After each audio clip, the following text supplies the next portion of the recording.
At number 10, here are two games that I don't think would be on many people's top 10 lists, and I'd like to call them my budget selections. And these are Tony Hawk's Pro Skater 1 and Star Wars Episode 1 Racer. These are two games that I think don't get enough credit. These games can be had for maybe $3 a piece, if that, and they pack a punch. These games are so fun. I remember renting Tony Hawk more than any other game I ever rented for the Nintendo 64. When I was little, I kept track, and I think it was 7, 8, or 9 times I rented this game. And that was $5 a piece, and I used to joke with myself that I could have just bought the game, but I think it was fun. Fun going out and renting a game and knowing you only had 5 or 7 days, whatever it was, to play it. And I loved the music to this game, and the levels, and just the gameplay. Still such a fun game to play. The graphics have aged, but I don't really care. It's too fun. And then Star Wars Episode 1 Racer, another game I used to rent a lot. When it came out, it was a budget title, and I never even realized that. But I probably could have just gone out and bought it too. But this game is super fast, super fun to play and to beat. This game is very beatable. It shouldn't take too long to go through and unlock everybody. I remember a couple races being tough, but overall a fantastic game that is underrated, maybe because it's not valuable. I think too many times people look and go, what games are expensive? Okay, these are the games I want to own. Well, this game is awesome, and probably, honestly, probably almost more like a top 5, 6, or 7 game for me, and it's worth about nothing. But it just shows you that value doesn't mean anything. I love this game for nostalgic reasons, but I also love this game because it's good. I can go back and play it now. This game is held up. So at number 9, I have two games, Super Smash Bros. 64 and Mario Party 2. Mario Party 2 is basically representing the trilogy 4 and 64, so this could have been 1, 2, or 3. To start with Mario Party 64, I think that this game only gets ranked 9th because it offers a very limited single-player experience. In my opinion, the single player is no good. It really isn't. It's no fun. There's no fun to be had there.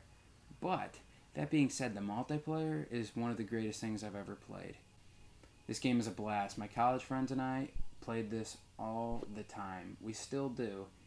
And it's definitely one of the most fun experiences you can ever get from multiplayer. Games nowadays, they don't care about local multiplayer. The N64, in my opinion, was the pinnacle of local multiplayer. When they made these games, they were focused on two things. They were focused on the single player experience and the local multiplayer experience, and they nailed it with the local multiplayer. You just don't get the fun factor out of new games locally playing multiplayer as you do with N64 games like this. A must-own for anybody that has some friends to play a game with. And also, Super Smash Bros. 64, this was the game that I could not get over how awesome it looked. I got Nintendo Power that month, and it was on the cover, and there was a poster, and I remember reading about all the different items, all the different characters.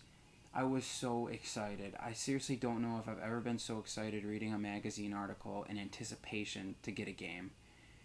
And I just remember begging and begging and begging my parents just all the time, nonstop. Well, eventually it was take your kid to work day, and I remember begging and begging and begging my dad. And finally he gave in. He took me to Best Buy, and it was like the greatest feeling in the world. And after that, I couldn't stop playing it. The single player was fun. It was so fun back then.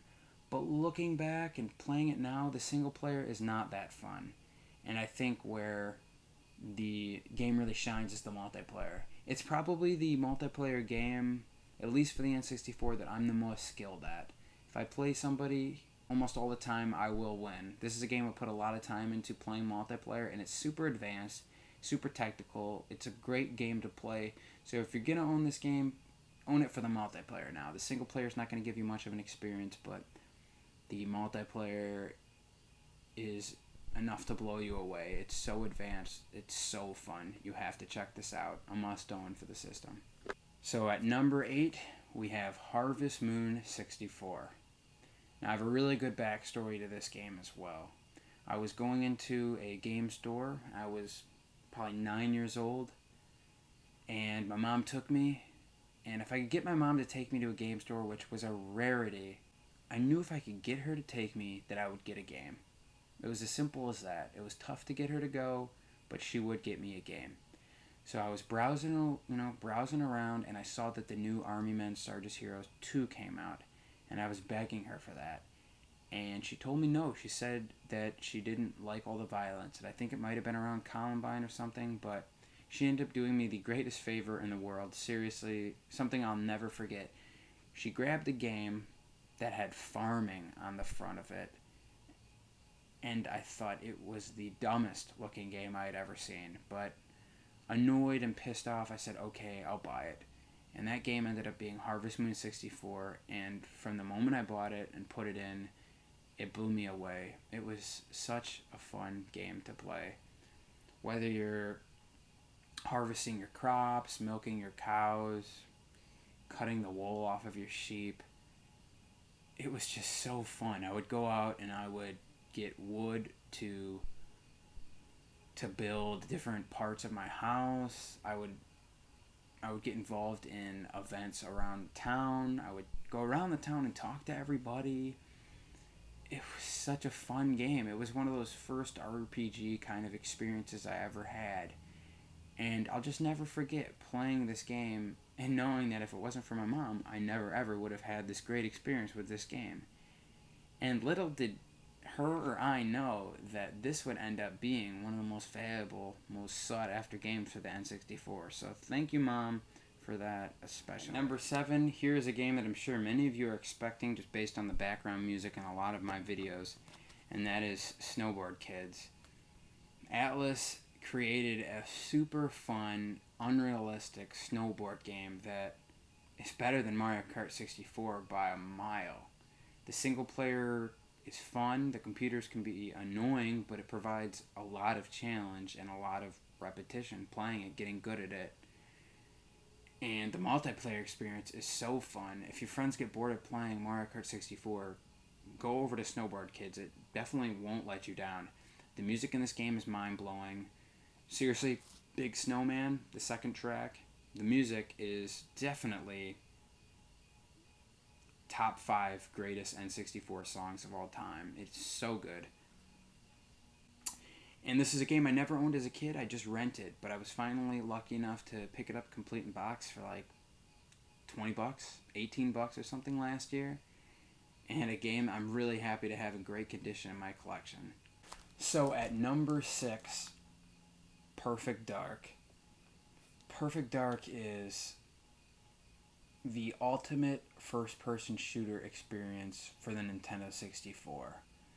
I think the first thing I really noticed in this game when I put it in was on that first level there is some lights that are brightly shining on specific areas, and when I would shoot them out, the lighting would be affected, the rest of the level, the environment would be affected. And that was the first time I ever really saw that light sensitive of an environment, and it blew me away. The graphics, people don't understand now, but the graphics were so good at the time. It felt realistic. It was that good. The expansion pack was a necessity to play the single player, and it really showed. It was Goldeneye 64, but different and more advanced, much like people would think of, like I said, Banjo-Kazooie to Super Mario 64. The multiplayer was fun, but it didn't have that charm of Goldeneye. The single player was awesome, but yet it still wasn't Goldeneye, in my opinion. This is one of those games that's like a 9 or a 9.5 out of 10 on pretty much everything, but only because of its predecessor being a near perfect game can I not rate this higher. And one more note on this game, I actually remember going in and trading in my Dreamcast, and all my games, everything, to get Perfect Dark, Kirby 64, and an expansion pack. So that shows you how much I always loved the N64. Even when I had systems like PS2 or Dreamcast, I would always end up playing N64 more, because it's the greatest system ever made. At number 5, Star Fox 64. Let's talk about a game that has aged better than maybe any other game for the system. I have been playing this game all week, and it has been as fun as when I played it as a kid. I remember when I had this game, I would.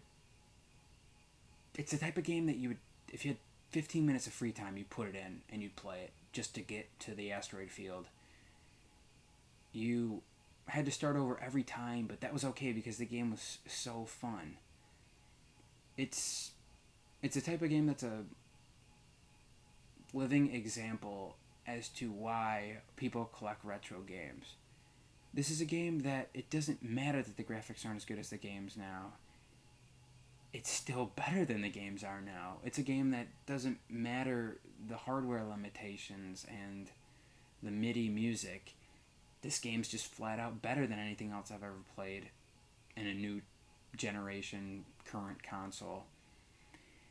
I remember it was the day of my catechism, which is a Catholic. It's an important day in a Catholic male or female's life, and all I can remember is that morning, my mom telling me to get ready, we gotta go. I was just playing Star Fox all morning. I didn't care that much about going to church that day because I was just hooked on playing Star Fox. So that's one of those life moments I'll never ever forget that I associate with this game every time. Every time I put it in, I flash back to that day, sitting on my beanbag on my floor, playing. I was on the desert level with the whatever that thing was that came out of the ground, that boss with all the heads, and I'll never ever forget. That's when my mom was talking to me, telling me to get ready to go. It's like one of those flashbulb memory things, but it's so weird that when you are so hooked on something, when you enjoy something so much, you will associate it with the most important times in your life.